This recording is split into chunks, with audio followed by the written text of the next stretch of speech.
Halo,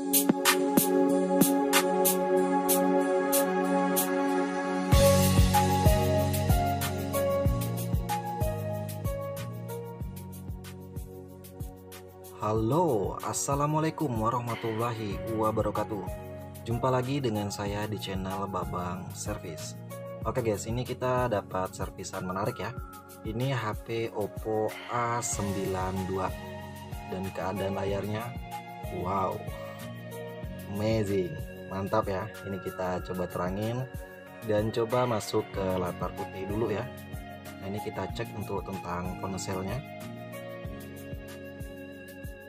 Nah, ini bisa teman-teman lihat handphonenya ini tipenya Oppo A92. Keadaan layarnya memprihatinkan ya, terutama pecah parah itu di dekat kameranya guys. Nah, itu di pojokan bisa dilihat pecahan parah ya. Oke, tanpa berlama-lama langsung kita eksekusi HP-nya. Untuk langkah awal kita buka dulu area backdoor atau penutup belakangnya. Kita gunakan bantuan pemanas ya untuk memudahkan ketika penyesetannya. Ini kita hangatkan dulu. Setelah kita rasa cukup hangat baru kita buka menggunakan plastik mika seperti ini ya. Nah, ini kita seset secara perlahan. Dan perlu teman-teman ketahui untuk pemula khususnya ya, di HP Oppo A92 ini dia di belakangnya itu tidak ada menempel fleksibel fingerprint, melainkan berada di area sisi sampingnya ya, di bagian pinggirnya. Jadi di belakang itu tidak ada fleksibel, jadi aman-aman saja ya. Dan ini plastik guys. Oke, selanjutnya kita buka untuk baut-bautan penutup di area casing belakangnya ya. Nah, ini saya percepat saja untuk pembukaan baut dan selanjutnya kita buka untuk slot kartu SIM. Oke, selanjutnya tinggal kita buka ya area casing belakangnya. Nah, ini untuk teman-teman pemula perlu hati-hati ya pembukaan casingnya, karena di bagian casingnya ini pinggirnya itu ada menempel soket fingerprint. Nah, ini jangan kebablasan ya. Nah, ini kita lepaskan dulu untuk fleksibel fingerprintnya. Nah, ini bisa teman-teman lihat. Selanjutnya ini baterai kita lepaskan dulu ya untuk soketnya. Selanjutnya kita angkat baterainya guys. Nah, ini dan berhasil. Nah, ini baterainya udah kita lepaskan. Selanjutnya ini ada plastik double tip penahan baterai ya. Kita amankan dulu, kita buat jalur untuk soket LCD-nya. Dan jangan lupa guys, di bagian atas ini ada sedikit buzzer, bukan buzzer ya, dia ada speaker atas. Nah, ini kita amankan dulu. Selanjutnya ini kita lepaskan guys ya untuk kamera-kameranya. Takutnya nanti ketika proses pengerjaan terkena lem atau debu ya, jadi mempengaruhi hasil kamera. Jadi kita amankan dulu untuk kameranya. Nah, ini total dia ada 5 kamera, di belakang ada 4 dan di depan ada 1 kamera. Jadi kita amankan dulu ya untuk semuanya. Selanjutnya kita buka LCD-nya dari frame. Nah, untuk pencopotan LCD dari frame di sini saya menggunakan bantuan pemanas itu headgun. Bisa juga menggunakan blower, hair dryer ataupun tempelkan di atas mesin separator juga boleh ya, tinggal kondisikan saja untuk teman-teman pemula. Nah, ini kita kelilingin, kita ratakan untuk panasnya. Nah, ini setelah kita rasa cukup hangat baru kita melakukan proses pengangkatan LCD guys. Nah, untuk proses pembukaan LCD dari frame di sini saya menggunakan bantuan kaleng tipis. Ini kaleng yang saya buat sendiri ya dari lapisan belakang LCD. Nah, ini kita seset area pinggiran LCD-nya menggunakan kaleng tipis ini ya, jangan terlalu keras penyesetannya, takutnya malah LCD-nya rusak guys. Nah, ini kita seset, kita kelilingin ya, kita putuskan untuk lemnya. Perlu teman-teman pemula ketahui, di sini kita hanya melakukan penggantian glass only atau kaca touchscreen-nya saja tanpa melakukan penggantian LCD satu set. Nah, kebanyakan dari para teknisi pemula itu gagalnya bukan ketika penyesetan, melainkan ketika pembukaan LCD dari frame. Jadi perlu teman-teman pemula amati ya untuk pembukaan LCD-nya. Nah, ini udah berhasil kita lepaskan LCD dari frame. Namun jangan senang dulu, kita tes ya LCD-nya apakah masih normal atau tidak. Bismillahirrahmanirrahim. Alhamdulillah masih nampil Oppo. Oke, ini kita tunggu dulu ya untuk proses bootingannya atau loadingnya. Ini lumayan lama guys ya. Nah, ini oke, berhasil nampil sampai ke menu dan kita cek di latar putih aman-aman saja ya. Oke, tanpa berlama-lama lanjut kita eksekusi lagi handphonenya. Ini untuk soket LCD-nya kita luruskan dulu. Nah, ini Selanjutnya ini mengingat pecahan kacanya ini lumayan ya, kita tutupin dulu pecahan kacanya ini menggunakan lakban bening seperti ini. Fungsi dari lakban ini untuk menahan pecahan kacanya ya, agar tidak berhamburan. Nah ini selanjutnya kita rapikan. Oke, ini udah kita rapikan untuk lakbannya, dan jangan lupa guys ya, di dekat tompel kameranya ini kita tutupin menggunakan lakban juga agar tidak terkena lem. Oke, lanjut kita bawa ke mesin separator. Oke guys, kita udah berada di depan mesin separator ya. Selanjutnya kita tempelkan LCD-nya di atas mesin separator. Kita hidupkan pemanas dan vakumnya. Kita tunggu sampai hangat ya, sampai panas 75 atau 85. Jadi panas 75 sampai dengan 80 atau 85. Jadi untuk teman-teman pemula bisa disesuaikannya dengan alat separatornya masing-masing. Dan untuk penyesetan di sini saya menggunakan kawat pemisah merek Mekanik, itu berukuran 0,03. Salah satu kawat yang saya rekomendasikan karena kawatnya tipis guys ya. Jadi sedikit mengurangi terkena pelarit. Jadi kalau terlalu tebal takutnya terkena lapisan pelaritnya lumayan guys ya. Jadi menggunakan kawat tipis ini setidaknya meminimalisir untuk terkena polarit. Nah ini kita seset secara perlahan, jangan buru-buru. Dan penyesetannya ini sebenarnya saya tidak buru-buru guys ya, hanya durasinya saja yang saya percepat. Nah ini kita seset sampai lemnya itu putus ya. Ini saya ambil serong guys ya, karena pecahan kacanya itu yang parah itu di dekat kameranya ya. Jadi tidak saya ambil lurus, melainkan saya ambil serong seperti ini. Selanjutnya kita ulangi lagi sampai lemnya itu terputus sempurna. Ini kita seset lagi ya. Nah ini jangan dipaksa angkat guys ya, karena kalau dipaksa angkat takutnya malah LCD-nya pecah. Jadi kita putuskan dulu untuk keseluruhan lemnya. Dan berhasil. Nah ini udah berhasil kita pisahkan untuk gelas dan LCD-nya, dan sepertinya ini tidak ada terkena lapisan pelarit ya, aman-aman saja. Selanjutnya langsung kita bersihkan guys ya. Nah ini kita ratakan dulu, kita tempelkan di atas mesin separator dan kita hidupkan vakumnya ya, agar LCD-nya nggak goyang-goyang. Nah di sini saya menggunakan untuk pembersih lem OK ya, ini Mekanik IR10 Pro. Jadi ini saya gunakan untuk pembersihan bekas-bekas lem OK yang lama guys ya. Jadi ini ada bekas-bekas lem OK yang lama masih tertinggal di LCD, kita bersihkan dulu. Nah ini kalau saya pribadi tidak langsung saya tes ketika udah berhasil dipisahkan, melainkan saya bersihkan dulu ya. Jadi kalau udah bersih itu enak dipandang guys. Nah ini udah bersih. Lanjut kita bersihkan secara total ya, menggunakan minyak kayu putih dibantu dengan tisu. Nah ini kita lap sampai betul-betul bersih. Oke ini udah bersih, lanjut kita bawa ke meja eksekusi ya. Oke langsung kita tes ya, karena tadi setelah kita pisahkan tidak kita tes. Jadi ini kita tes dulu. Bismillahirrahmanirrahim. Alhamdulillah masih nampil Oppo. Oke kita tunggu dulu untuk proses loadingannya sampai masuk ke menu. Kita cek ya ada cacat atau tidak LCD-nya. Jadi kita tes dulu, kita pastikan dulu ya. Nah ini proses loadingannya lumayan lama guys ya, dan itu ada kaca yang lama udah berhasil kita pisahkan. Oke berhasil masuk ke menu dan kita masuk ke latar putih. Mantap, tidak ada cacat ya. Oke tanpa berlama-lama lanjut kita eksekusi lagi HP-nya. Oke ini kita amankan dulu untuk frame dan kaca yang lama, kita fokus ke area LCD. Nah untuk teman-teman pemula yang mungkin baru bergabung di channel saya khususnya ya, saya di sini tidak melakukan penggantian gelas atau kaca touchscreen menggunakan OK kering, melainkan menggunakan OK basah atau OK cair.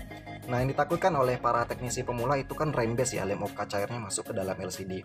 Nah saya punya triknya agar tidak rembes, jadi seperti ini guys ya. Di area pinggiran LCD-nya ini saya tutupin menggunakan lem T7000 berwarna hitam. Nah ini lemnya kita tutupin keseluruhan area pinggiran LCD. Karena perlu teman-teman ketahui, lem OK cair itu bisa rembes, bisa masuk ke dalam LCD itu lewat pinggiran. Jadi penting kita tutup area pinggirannya ini agar lem OK-nya tidak rembes.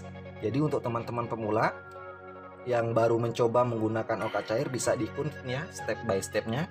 Dan seandainya mencoba masih ada rembes, tolong dipantau pengeleman area pinggir, jangan sampai kecolongan ya. Jangan sampai kita memberi sedikit ruang, sedikit celah yang membuat lem OK cairnya bisa rembes. Jadi betul-betul kita pantau ya. Dan pemberian lemnya pun tidak kita tarik, melainkan kita totol-totol seperti ini ya. Nah ini kita totol-totol, kita ratakan ya. jangan sampai kecolongan. Nah ini, dan di area bawahnya juga kita tutupin ya menggunakan lem. Nah di bawah soket LCD-nya juga, karena di situ bisa mengakibatkan rembes juga guys. Nah ini kita tutupin secara keseluruhan. Di atasnya juga kita tutupin. Nah ini, jangan sampai ada celah yang membuat lem OK cair bisa masuk ke dalam LCD. Oke, ini udah berhasil kita tutupin untuk area pinggiran LCD-nya, udah selesai. Selanjutnya tinggal kita tunggu lemnya mengering ya, kurang lebih 10-15 menit kita diamkan dulu ya sampai lemnya kering. Oke guys, balik lagi. Ini kurang lebih hampir 15 menitan ya saya diamkan, dan saya rasa ini lem pinggirnya udah kering sempurna. Lanjut kita kasih alas dulu ya. Kita bersihkan untuk LCD-nya, terutama di dekat kameranya. Perlu teman-teman pantau ya, jangan sampai ada bekas lem. Selanjutnya kita bersihkan, jangan sampai ada debu. Baru setelah bersih kita tambahkan lem OK di atasnya ya. Nah ini kita ratakan untuk lem OK-nya. Secukupnya saja ya, jangan terlalu kekurangan dan jangan juga terlalu berlebihan, takutnya mubazir juga guys ya. Nah ini setelah itu kita pasangkan gelasnya, gelas yang baru. Lanjut kita urut seperti ini ya. Nah ini kita dorong lem OK-nya, gelembung-gelembungnya ini kita dorong sambil kita ratakan ya untuk lem OK cairnya. Jangan sampai kecolongan gelembung, karena kalau gelembungnya ketinggalan di dalam, kalau sudah terkena lampu ultraviolet, otomatis LCD-nya tidak bisa digeser-geser lagi. Jadi perlu teman-teman pantau ya. Nah ini kita elap dulu lem-lem yang meluber ke area pinggiran LCD-nya. Kita elap dulu ya. Setelah itu kita ambilin frame. Nah ini, dan kita kasih alas tisu seperti ini ya. Ini kita kasih lubang dulu untuk jalur fleksibelnya. Dan kita ambilkan LCD dengan kaca gelasnya yang udah kita ratakan lem OK. Lanjut kita presisikan di atas frame. Nah penting teman-teman pemula ketahui, fungsi tisu ini itu untuk memudahkan ketika pengangkatannya nanti kalau sudah kering ya. Sekaligus juga fungsi tisu ini menyerap lem OK yang meluber ke area pinggirannya. Dan kenapa kita gunakan frame? Agar pemasangannya itu betul-betul presisi nanti di frame ya, nggak miring sana miring sini atau jenjong sana jenjong sini ya. Nah ini setelah presisi kita bantu pengepresan agar tidak goyang menggunakan karet. Selanjutnya ada lem OK yang meluber, kita elap dulu ya, kita bersihkan dulu permukaan layarnya. Setelah bersih langsung kita bawa ke lampu ultraviolet. Oke guys, ini kita udah berada di depan lampu UV. Selanjutnya kita masukkan ke dalam box lampu UV. Kita diamkan sampai kering kurang lebih 15 menit. Balik lagi guys, ini kurang lebih hampir 20 menit ya saya diamkan, dan saya rasa ini udah kering sempurna, mantap. Dan tanpa berlama-lama langsung kita buka ya untuk bungkus lempernya. Bukan lemper guys ya, melainkan tisunya ya. Jadi untuk kita angkat dulu untuk LCD-nya dengan kaca gelas yang baru karena udah selesai untuk proses penyatuan. Nah ini, dan bisa teman-teman lihat lem OK yang meluber langsung diserap oleh tisu ya. Nah inilah fungsi tisu untuk panel IPS. Jadi kalau LCD yang berpanel IPS seperti ini, penting menggunakan tisu guys ya, karena lem OK yang meluber itu langsung diserap oleh tisu. Ada saran juga yang menggunakan plastik, namun saya belum coba ya, karena pikir saya kalau plastik itu malah tidak menyerap ya. Saya rasa lebih aman menggunakan tisu saja seperti ini ya. Untuk teman-teman pemula bisa diikutin. Kalau teman-teman pemula punya trik tersendiri, bebas-bebas saja ya. Yang ini adalah trik saya. Nah ini setelah itu kita bersihkan lem-lem OK yang meluber ke area pinggirannya. Kita elap. Selanjutnya di frame juga kita elap ya. Nah ini kita elap lagi sampai bersih ya. Nah ini pinggir-pinggirannya kita elap dulu. Ada bekas-bekas lem OK-nya kita bersihkan dulu ya. Oke, lanjut kita cek LCD-nya apakah ada rembes atau tidak. Oke, bismillahirrahmanirrahim. Alhamdulillah masih nampil. Oppo. Oke, sambil nunggu proses loadingannya ini saya bersihkan dulu ya, saya elap dulu sampai kinclong.